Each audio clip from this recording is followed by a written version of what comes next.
de hoje: sem incômodo a gente não muda. Eu vou repetir: sem incômodo a gente não muda. Cada pessoa que se afasta da tua vida não é um erro. Cada mudança que acontece na tua vida faz parte de um processo. Porque Deus sabe que às vezes nós não vamos adiante sem um empurrão. Há uma tendência nossa no comodismo, aliás, até é fácil pensar sobre isso, porque quando a gente pensa em comodismo, nos esquecemos que ela vem de uma palavra boa, que é acomodar-se, cômodo, é gostoso. Então, quando você chega numa fase gostosa da vida, a sua tendência é não pensar em sair dali. E agora, essas situações que nos desestabilizam, elas nos esticam, nos desacomodam, são elas que vão de fato nos fazer crescer. Por isso o tema de hoje: sem incômodo a gente não muda.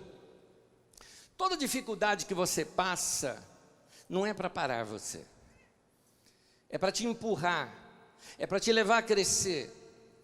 Toda dificuldade, todo contratempo, toda situação que te fizeram mal, isso não era para parar você, mas para te empurrar. Você não estaria apto para novas experiências na sua vida se você não passasse antes por essas coisas.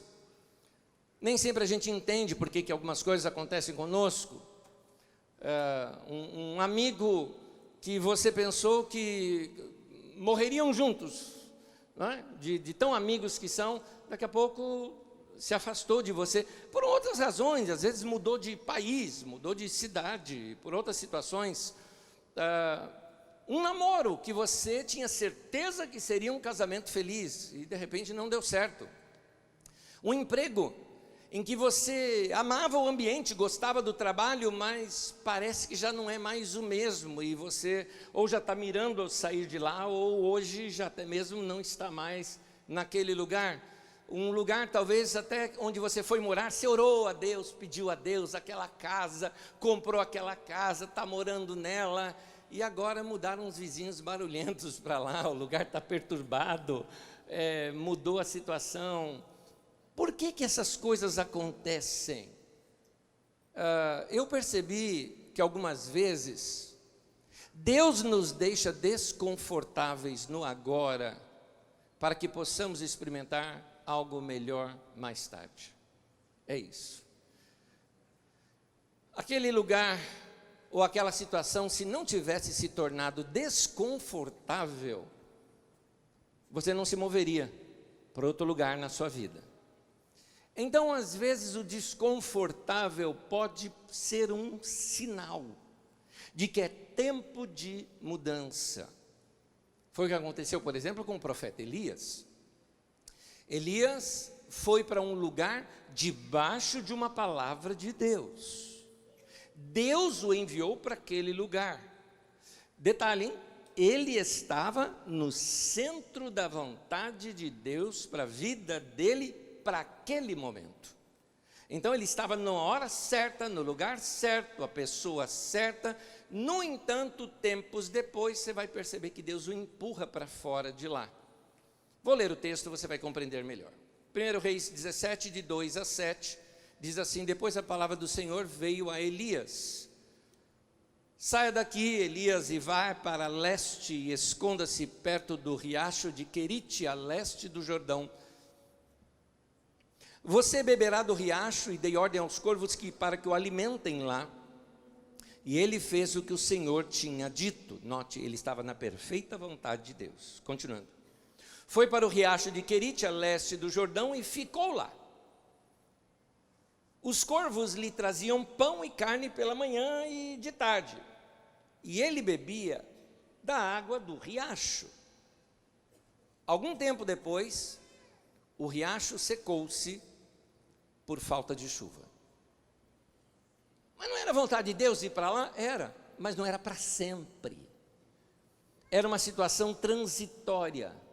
Agora, se o riacho não tivesse secado, Elias não teria saído de lá e não estaria mais no centro da vontade de Deus para a vida dele.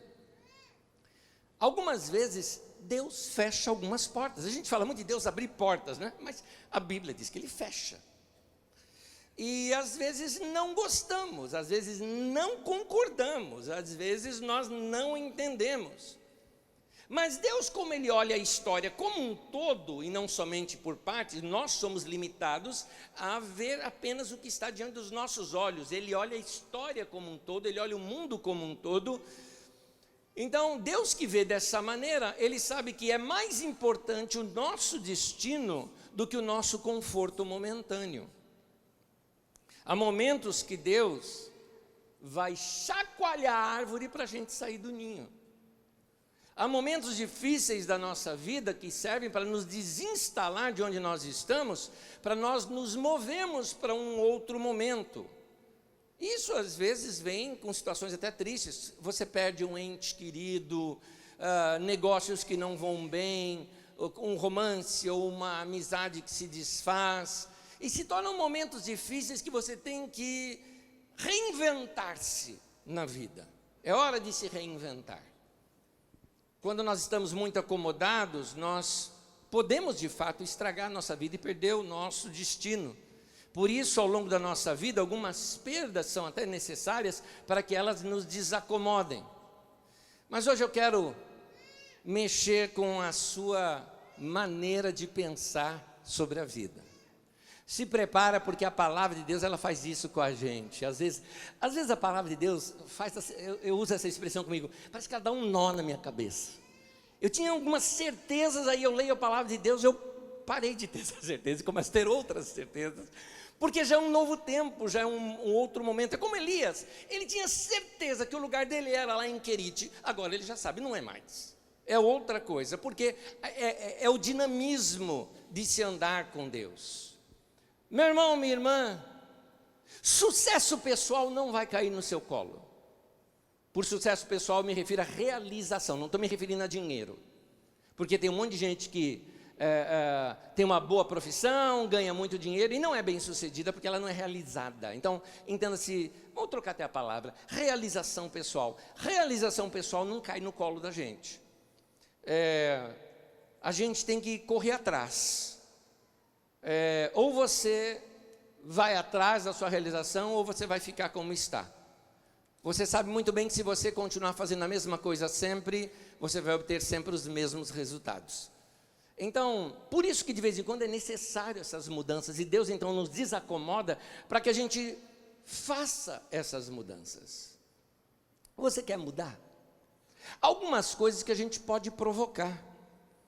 O que eu quero te dizer é que você não precisa esperar algo de ruim acontecer na tua vida para te desacomodar.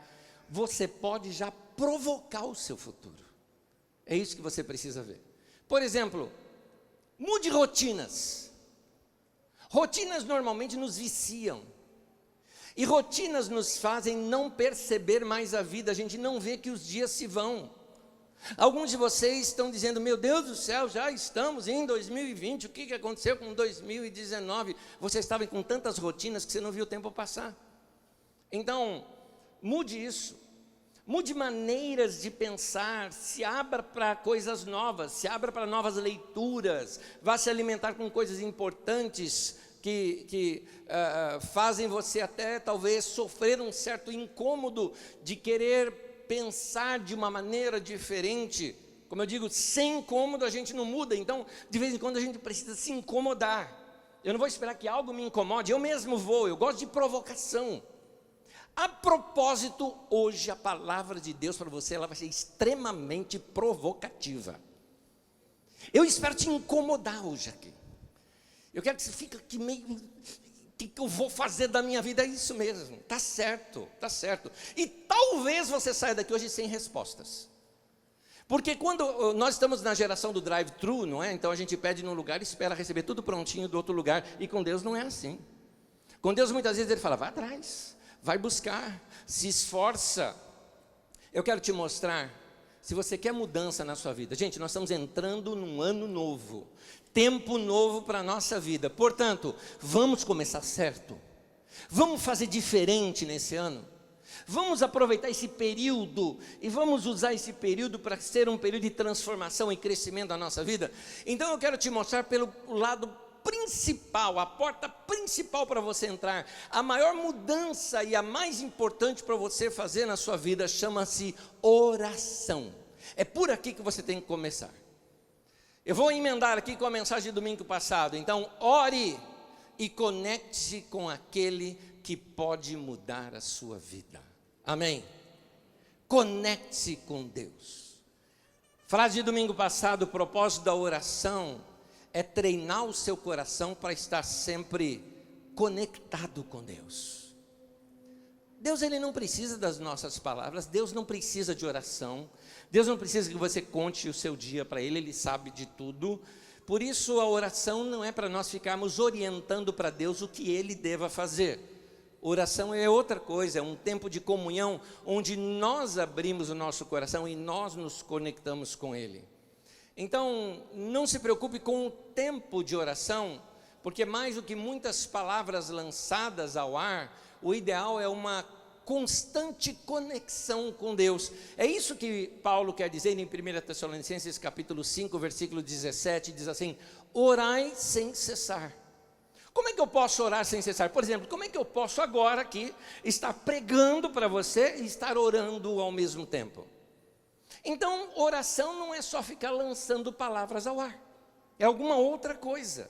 Paulo entendia a oração de uma outra maneira. Mantenha uma conexão diária com Deus, uma consciência da presença dEle na sua vida. Não dá para a gente ter uma vida saudável, bem-sucedida, sem contato com Deus, porque tudo começa com Ele. Meu querido, Deus existe. Quando Ele fala, eu sou o que sou, ser, estar, existir, é o mesmo verbo. Eu existo, eu estou, eu sou. Deus é. Então, Ele é mais real do que aquilo que nós chamamos de realidade. Deus é tão real, por quê? Porque tudo que nós vemos hoje, matéria física, existia algo que existia antes disso, que é o espiritual. Se Deus criou o mundo, seja lá qual método dele usou para criar, não é? A ciência tem descoberto a maneira como Deus, eles estão indo atrás, a maneira como Deus expandiu o universo, ali desde o Big Bang. Então, esse processo de criação, que tem Deus por detrás dele todo, esse Deus fantástico e maravilhoso já existia antes de qualquer coisa física existir. Portanto, o mundo espiritual é mais real do que o mundo natural. Deus é mais real do que você está se sentindo aí agora, ou se percebendo. Então, nós precisamos nos conectar com esse Deus que é real. E nós fazemos isso através da oração. Jesus fazia isso sempre, de tempo em tempo, é como se ele aquecesse essa relação com Deus, orando sozinho. E eu te pergunto, você faz isso? Você não deveria sequer sair da tua casa sem fazer uma conexão com Deus. Você orou hoje, não aqui no culto, sozinho, entre você e Deus. Você fez essa conexão com Ele? Em Mateus 14, 23, diz assim, tendo despedido a multidão, Jesus subiu sozinho ao monte para orar. Um tempo tranquilo com Deus, a sós com Deus, onde você permita que Ele lhe fale através de impressões no seu coração, e você fale com Deus, seja através de palavras, ou como ensinamos aqui no domingo passado, através até mesmo da sua imaginação. Isso também é oração, isso também é conexão com Deus, porque Deus, se Ele sabe o que eu vou falar antes mesmo que eu pronuncie as palavras, significa que Ele entende, Ele lê a intenção do meu coração, a imaginação do meu coração, Ele entende e compreende isso. Você deveria fazer isso todas as manhãs. As manhãs, elas podem te proporcionar boas ideias, boas ideias. O início do dia é marcante para quem quer ter boas ideias na vida. Você precisa ser mais otimista para o seu dia, começando o dia com um tempo de conexão com Deus. Você tem que se preparar para o seu dia. Prepara o teu coração para enfrentar o dia. Prepara o teu coração para ter Comece o dia com uma expectativa. Quando você faz essa conexão com Deus logo cedo, você começa o dia com uma expectativa. Se você é homem de negócio, me permita eu te dizer isso, meu irmão, você não pode sair da tua casa para o teu trabalho sem fazer uma conexão com Deus. Porque você precisa de ideias, você precisa criatividade, você precisa de algumas coisas que vão serem percebidas ao longo do dia. Você não pode perder as oportunidades que te aparecem. Como saber quando elas aparecem? Como saber onde elas estão? É essa conexão com Deus que vai dar para você essa sensibilidade. Busque isso, isso não vai cair no teu colo. Busque isso.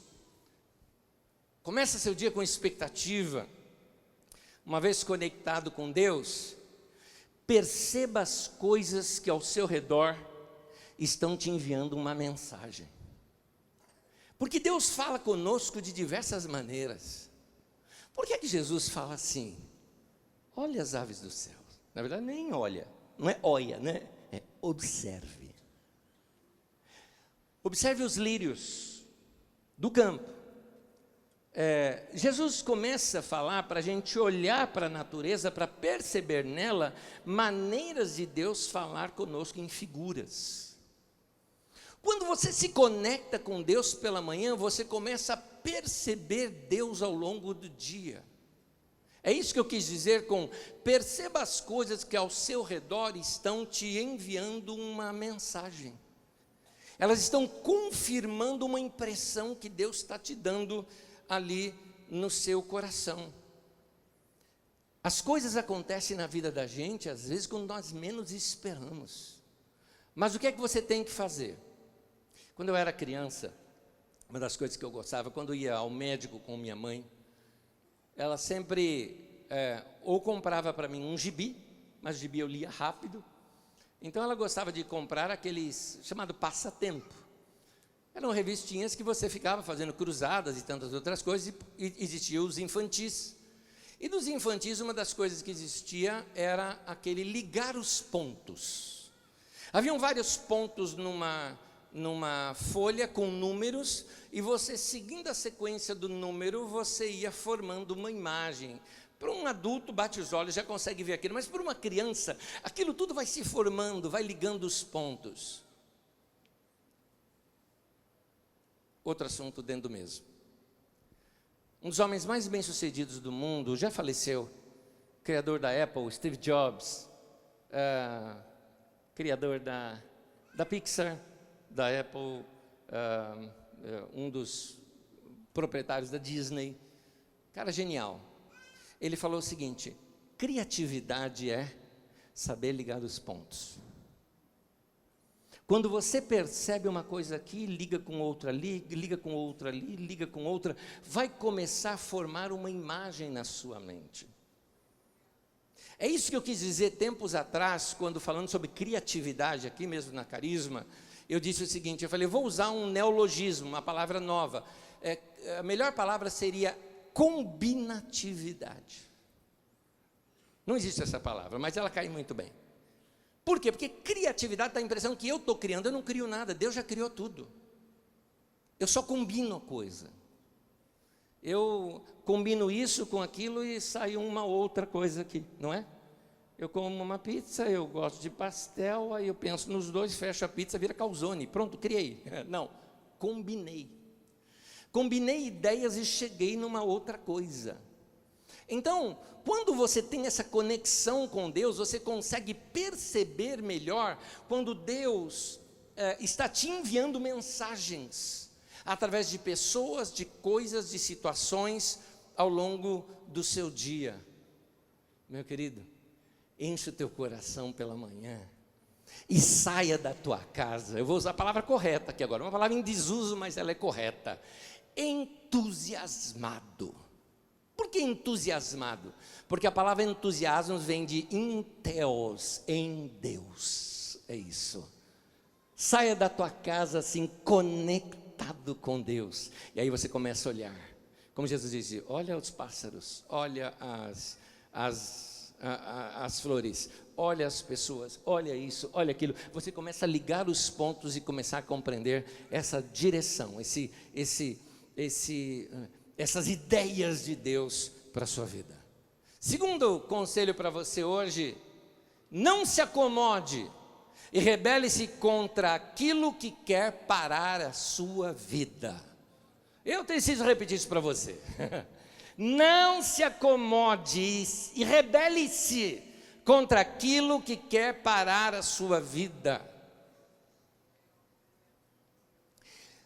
Ano de 2000, eu estava ouvindo Rick Warren, pastor daquela igreja Saddleback nos Estados Unidos, autor do livro Igreja com Propósitos, Uma Vida com Propósitos. E Rick Warren disse algo que me marcou bastante. Ele, no meio da sua mensagem, instruindo a igreja sobre crescimento, ele disse o seguinte: Deus fez você para crescer. Portanto, a sua pergunta correta não é: por que eu não estou crescendo? Não é essa a pergunta correta. A pergunta correta é: o que é que está me impedindo de crescer? Porque você foi feito para crescer. Deus tem planos, projetos e propósitos para a sua vida, quer te levar para algo mais adiante, mas existem algumas coisas bloqueando. É isso que eu quero te dizer: rebele-se contra isso, que talvez é mais provável. Você talvez esteja pensando em alguém, em alguma coisa, e eu não, estou pensando em você. Alguma coisa em você está bloqueando você, e você precisa se livrar disso. Então, meu querido, faça uma santa rebelião, seja santamente rebelde. Eu gosto disso. Eu vim descobrir depois de adulto que eu sou rebelde. Eu gosto disso. Olhando a minha história, eu sei que eu sou rebelde. Eu fazia tudo o contrário. E um detalhinho, só que eu me rebelei para o lado certo. Na minha adolescência, eu tocava numa banda de rock, andava com um bando de maconheiro. Eu nunca fumei, nunca experimentei drogas, nunca fiz nada disso na minha vida. E outra coisa, você já viu um bando de maconheiro, roqueiro ir para a igreja? Não, por isso que eu ia para a igreja, porque eu queria ser diferente. Eu me rebelava para o lado certo, entendeu? Eu fazia o que tinha que fazer, estava certo isso. Eu era da turma da bagunça. Agora, a turma da bagunça tira nota boa? Não, mas eu tirava, porque eu estudava, eu me dedicava, e eu não fazia bagunça na sala de aula. Por quê? Porque eu era rebelde, rebelar para o lado certo. É isso que eu estou querendo dizer: se rebele contra aquilo que está impedindo você de crescer. O crescimento, ele está no incômodo. Lembra do tema de hoje? Sem incômodo, a gente não muda. O crescimento está no incômodo. Eu preciso me desestabilizar sempre. A desestabilização me força a continuar caminhando. É isso. Você pode notar que quando você tropeça, a sua tendência é você aumentar os seus passos, é automático isso, porque você quer recuperar a estabilização. Então, você precisa muitas vezes estar em movimento para você se estabilizar, igual a bicicleta, por exemplo. Você em movimento, você mantém o equilíbrio. A propósito, um parênteses aqui que eu acabei de lembrar. Estava vindo para o culto, aquele bando de ciclistas assim na minha frente. Acho mó barato isso, acho o máximo. O pessoal logo cedo, exercício, né? Aquela coisa toda bonita. Eu acho bonito mesmo. E aí eles estavam todos numa pista só ali da Autonomistas, e eu passei do lado, parei, comecei a olhar todo mundo, acabou gritando: tudo da Carisma. É a equipe de bike da Carisma, que eles saem hoje cedinho e depois eles vêm ainda para o culto das 11 aqui. Muito legal. Jesus uma vez orou assim, você viu isso comigo no domingo passado, na oração do Pai Nosso: livra-nos do mal. Interessante essa expressão. A tática do mal está em condicionar a nossa mente. Essa é a tática do mal, em fazer-nos pensar, em aceitar derrota, miséria na nossa vida como parte da vida. Condicionamento. Meu avô era assim, meu pai era assim, eu vou ser assim também. Condicionamento. Não dá para pensar no Brasil porque esse país não dá certo, tem que ir para outro lugar, porque aqui nada dá certo. Ninguém prosperou na nossa nação? Eu conheço gente que lutou e prosperou. O erro está na nação ou no seu comodismo? Tem uma mulher na Bíblia em que ela não aceitou o condicionamento. E o condicionamento dela era complicado, porque essa mulher, ela passou 12 anos fazendo tratamento médico, e um detalhe, empobreceu fazendo tratamento médico, perdeu todo, gastou todo o seu dinheiro e nada vindo a melhorar, inclusive o texto diz, inclusive vindo a ficar pior.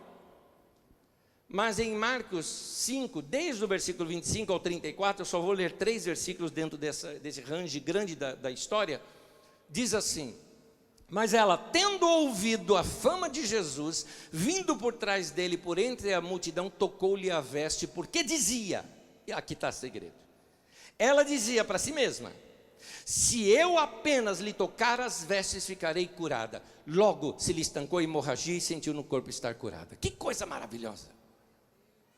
Ela resolveu ir contra tudo. Quando ela ouviu falar de Jesus, ela creu, ela mudou sua maneira de pensar, e ela fez o quê? Uma rebelião contra aquilo que estava impedindo-a de crescer. O que é que tem condicionado a sua mente? É a sua história que condiciona a sua mente? Ah, né, Ju, eu já até desisti desse negócio de profissão, porque na idade que eu estou, e já fui mandado embora, aqui agora eu estou tentando sobreviver. Você que está decidindo isso. Sua vida ainda pode crescer mais, mas o que é que tem condicionado você? O que é que condiciona a sua história? É a história de seus pais? O que é que condiciona a sua história? Ah, meus pais não deram certo no casamento, então estou tendo problema aqui, acho que o meu vai ser igual. É isso que está condicionando você? Rebele-se. É isso que eu quero te dizer.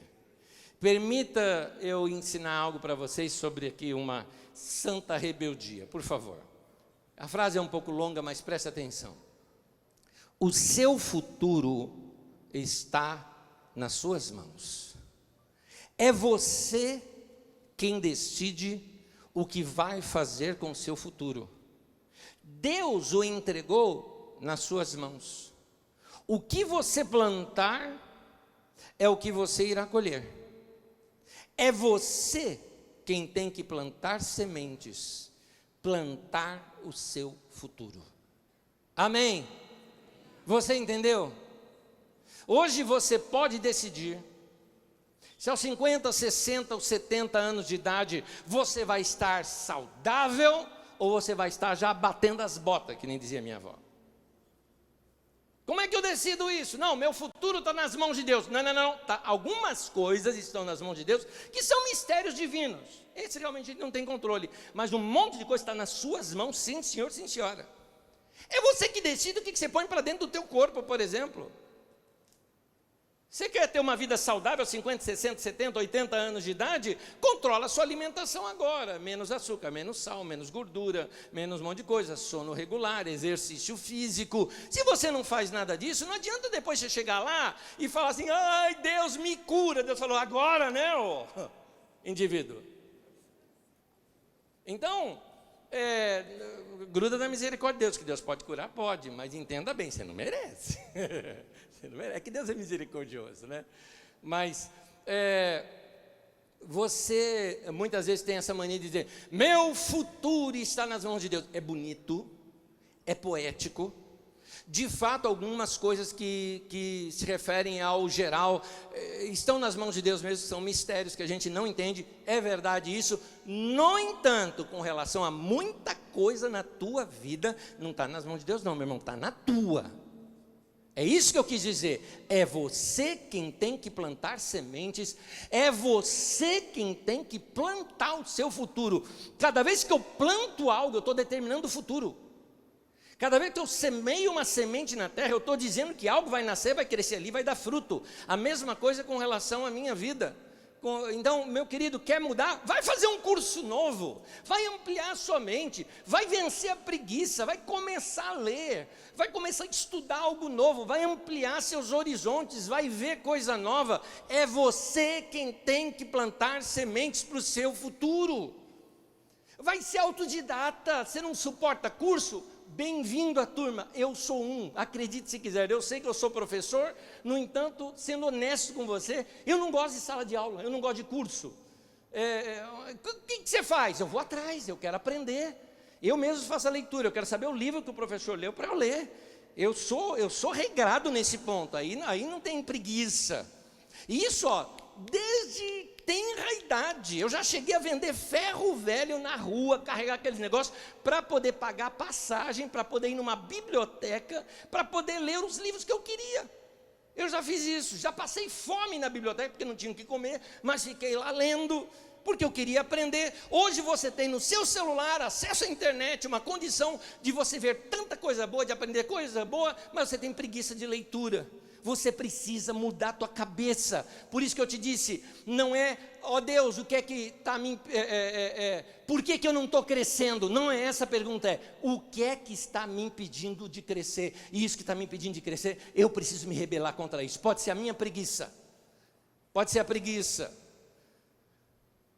Mas você não sabe a minha situação, eu perdi o emprego. É bom mudar de áreas de vez em quando, vamos ser sinceros. É verdade. Se eu continuasse no mesmo emprego que eu estava, eu não estaria aqui hoje. Pronto. A vida muda. Nessa minha situação é mais grave, eu estou viúva. Sim, minha querida, tem o tempo de luto, tem o tempo do choro, mas também tem aquele tempo de você se reerguer e viver. Vai viajar, vai conhecer gente nova, vai curtir filho, neto, vai curtir a vida, vai se reinventar. Meu querido, sua carreira está falida? Rebele-se, recomece, não caia na tentação do comodismo. Lembra-se, livra-nos do mal, rebele-se contra o mal. O condicionamento, o comodismo. Há uma paráfrase, eu falo que é quase uma paráfrase ali de Mateus 6,13. Não me deixe cair em tentação na hora que eu for provado, livra-me do mal. É isso que Deus quer dizer ali com a gente, amém? Terceiro e último, não deixe o medo de dar errado te paralisar. Tem gente que ele precisa ter certeza de tudo para então tomar um passo. Meu querido, nem sempre é assim na vida. A nossa vida ela é motivada pelo novo. Então não tenha medo do novo. As oportunidades trazem consigo seus próprios medos. Toda oportunidade tem um medo embutido nela. Quantas coisas, honestidade, vamos lá. Quantas coisas você já perdeu na vida por medo de mudança? Perdeu. Você não percebeu o que Deus poderia fazer ali para você. Então, o medo do fracasso te paralisa. O medo do desconhecido pode impedir de algumas pessoas se tornarem aquilo que Deus quer que elas sejam. Essa é a razão pela qual Deus nos chama para arriscar. Pois para arriscar você tem que confiar mais nele. São testes para a sua fé crescer ainda mais. Mas para isso você precisa orar. Porque é na oração que você vai receber essa segurança que você precisa.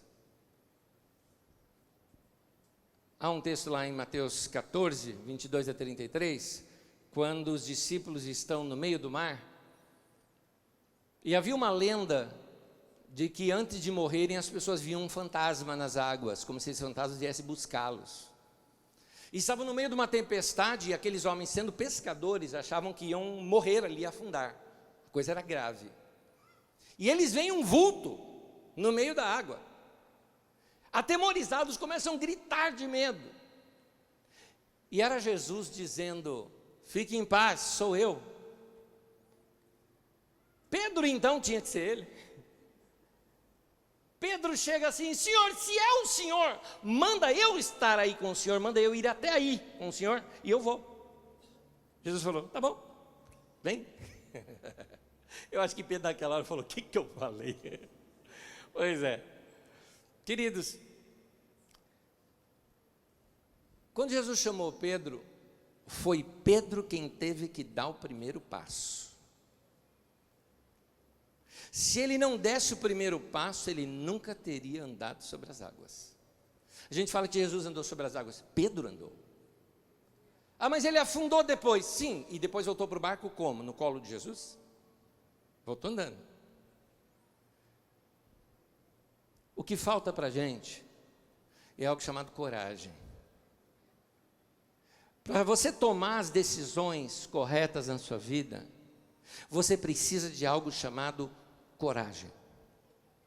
E eu preciso primeiro desmistificar a coragem para colocá-la no lugar certo. Coragem não é uma força sobrenatural que te toma e te leva automaticamente para fazer alguma coisa. Não, coragem não é isso. A palavra coragem, ela vem da palavra coração. É daí que vem essa palavra.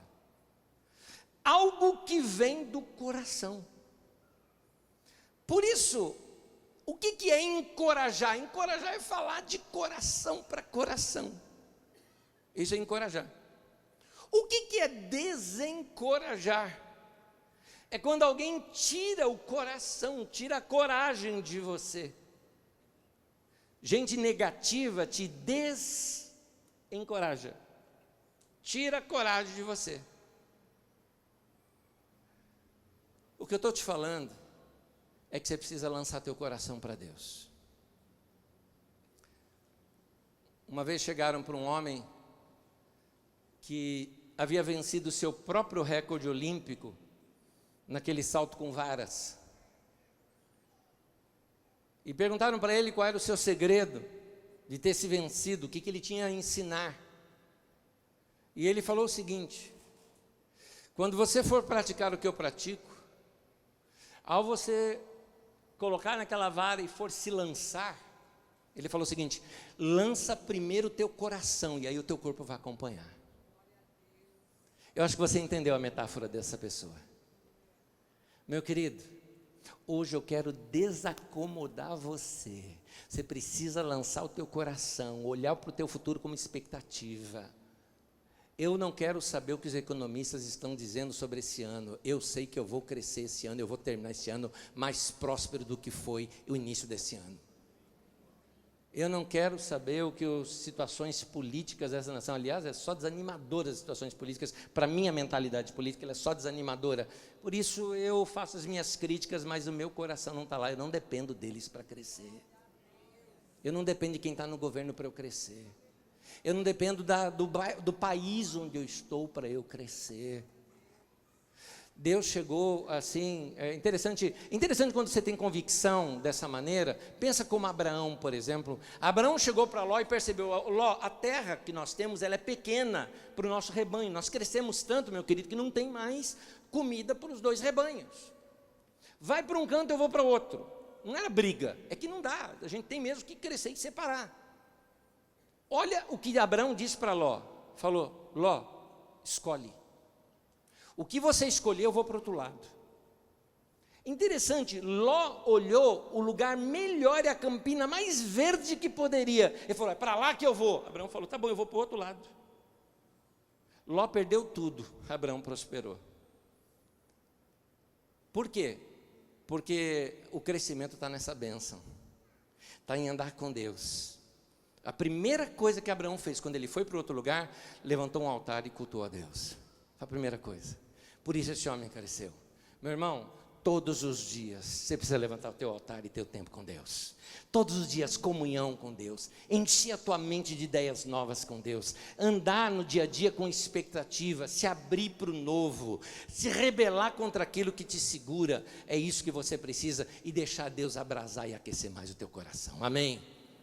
Lembra, eu tenho uma última palavra para te dar. E assim como no domingo passado, ainda que as letrinhas do fim do filme estão passando, tem sempre uma coisinha no final, é melhor você ficar. Fique em pé, por favor, eu ainda tenho algo para falar com você.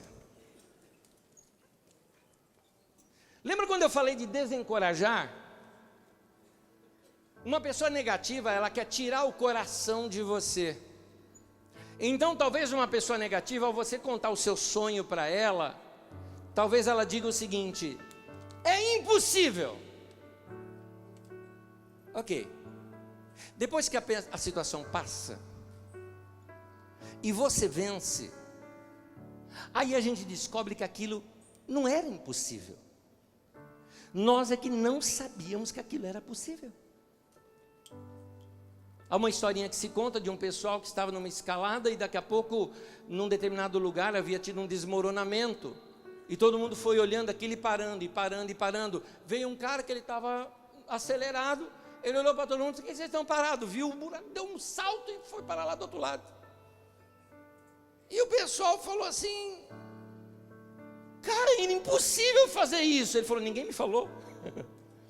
Eu não sabia que era impossível, por isso que eu fiz. Quem que você está dando ouvidos? O que você está ouvindo? Vai sonhar, meu querido. Vai desejar coisa grande. Amém? Eu vou fazer um resumo para você hoje aqui. 3 coisas. Primeiro, conecte-se com Deus. Fala comigo. Conecte com Deus. Segundo, vamos falar juntos? Não se acomode. Terceiro, não tenha medo do medo. Eu queria fazer algo prático com você aqui agora. Minha dica para você: feche os seus olhos nesse momento. Agora eu vou pedir que você faça algo. Prometa para Deus uma coisa, uma só, que você já quer mudar a partir de hoje. Sim, eu estou te colocando na sinuca.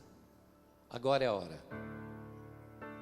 Prometa para Deus e para você mesmo uma coisa que você quer mudar a partir de hoje. Pode ser que leve dias por causa de planejamento, mas hoje é o dia que você decidiu.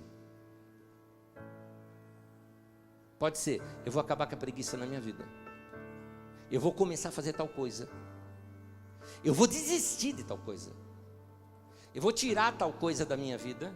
Ou eu vou parar com tal coisa, eu vou começar tal coisa. Você que sabe o que é que Deus está falando com você. Só que a vida funciona com compromissos. Assuma um compromisso agora. Comece esse tempo novo, esse ano novo, com uma expectativa de que algo bom há de acontecer.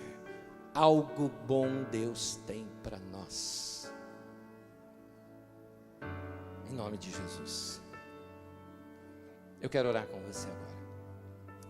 Senhor, solidifica essa palavra no nosso coração. Que essa palavra se torne agora nossa, de cada um aqui, palavra. Que possamos te obedecer e ir para um novo momento da nossa vida. Nós queremos o melhor do Senhor.